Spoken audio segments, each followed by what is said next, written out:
ఒకవైపు థార్ గ్యాంగ్ మరోవైపు భారీ చోరీలు ఏలూరు జిల్లా వాసులకు కంటి మీద కునుకు లేకుండా చేస్తున్నాయి. రామచంద్ర ఇంజనీరింగ్ కళాశాలలో 70 లక్షలకు పైగా నగదును ఎత్తుకెళ్లారు దుండగులు. అయితే ఏలూరులోకి ఎంటర్ అయిన మధ్యప్రదేశ్కు చెందిన థార్ గ్యాంగే ఈ పని చేసిందా అనే కోణంలో పోలీసులు దర్యాప్తు చేస్తున్నారు. దీనిపై మరింత సమాచారాన్ని మా ప్రతినిధి రాజు ఏలూరు నుండి అందిస్తారు. థార్ గ్యాంగ్ మరోవైపు కళాశాలలో చోరీలు కూడా ఏలూరు జిల్లాలో కలకలం రేపుతున్నాయి. దీనికి సంబంధించి మనతో మాట్లాడేందుకు ఏలూరు జిల్లా డీఎస్పీకి సంబంధించినటువంటి ఏలూరు సంబంధించి డీఎస్పీ ప్రధాన శ్రావణ్ కుమార్ గారు అన్నారు. సార్ చెప్పండి, ప్రధానంగా ఏం చూస్తారు? రామచంద్ర ఇంజనీరింగ్ కళాశాలలో జరిగిన చోరీకి సంబంధించి అసలు ₹1 పోయిన కొంతమంది అంటారు, కొంతమంది 2 లక్షలు పగలగొట్టారన్నారు. అసలు ఏంటి, అసలు ఏం జరిగింది అసలు ఇన్సిడెంట్? మన 15వ తారీఖు రాత్రి నాడు రామచంద్ర కాలేజ్ ఆఫ్ ఇంజనీరింగ్లో కొంతమంది దొంగలు పడి వాళ్ళ కాలేజ్ ఫీజు కట్టే కౌంటర్లో, అది అడ్మినిస్ట్రేటివ్ బ్లాక్లో దొంగతనం జరగడం జరిగింది.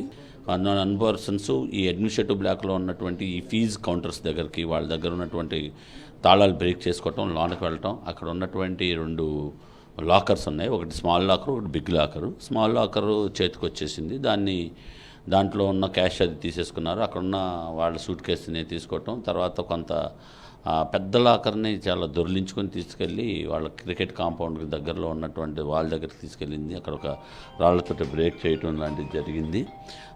దానిలో కొంత ఏమైందంటే ఆ బ్రేకింగ్లో ఒక షెల్స్లో ఒక షెల్ ఓపెన్ అయింది. ఒక షెల్ అంటే బ్రేక్ అయిన విధానంలో ఓపెన్ అయిన పార్ట్లో ఎంత డబ్బులు ఉన్నాయో అంత డబ్బులు పట్టుకెళ్ళారు. అన్ఓపెన్ పాయింట్లో డబ్బులు పట్టుకెళ్ళలేకపోయారు.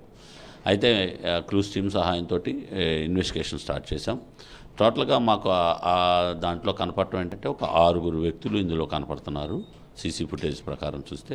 సో దాని ప్రకారం మేము ఇన్వెస్టిగేషన్ స్టార్ట్ చేసాం.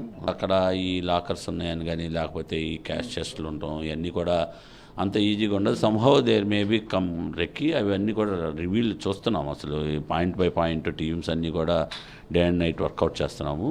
ఒక 78 lakhs మిస్ అయిందని ఇచ్చారు. ఇంకా ఏమన్నా ఫర్దర్గా వాళ్ళు చెక్ చేసుకుంటాం. అంతా వాళ్ళకున్న లెక్కలు అయితే 78 lakhs చెప్పారు. అంటే ఈ థార్ గ్యాంగ్ మనకి దువ్వాడలో కొన్ని హౌసెస్ కొట్టారు. అక్కడ నుంచి బయలుదేరి రాజమండ్రి వచ్చి అక్కడ ఒక చోట దొంగతనం చేసి తర్వాత మన ఏలూరులో వీళ్ళు దిగిన వెంటనే మేము అందరం కూడా అలర్ట్ చేసాము. మన రైల్వే స్టేషన్ అప్పుడు 3 ఐడెంటిఫై అయ్యారు. కానీ మేము ఇంకా ఈ గ్యాంగ్ పని అనే దాని మీద కూడా ఒక కోణం ఆలోచిస్తున్నాం. ప్రత్యేక బృందాలతో వేసి వాళ్ళు కూడా గాలిస్తున్నామని చెప్పి డీఎస్పీ కూడా స్పష్టం చేస్తాను. మరోవైపు జిల్లాకు సంబంధించి అయితే ఏలూరు నగరంలో ఎంటర్ అయినటువంటి థార్ గ్యాంగ్ పట్ల కూడా తమంతా అప్రమత్తంగా ఉన్నాం, ప్రజలు కూడా అప్రమత్తంగా ఉండి తమకి అనుమానిత వ్యక్తులు ఎవరు ఉంటే సమాచారం ఇవ్వాలని చెప్పి ఆయన కూడా స్పష్టం చేసి కూడా కనపడుతుంది. విజయ సంతోష్తో రాజు, సాక్షి టీవీ, ఏలూరు నుంచి. మరిన్ని అప్డేట్స్ కోసం ఛానల్ను సబ్స్క్రైబ్ చేయండి. నోటిఫికేషన్స్ కోసం బెల్ ఐకాన్ పై క్లిక్ చేయండి.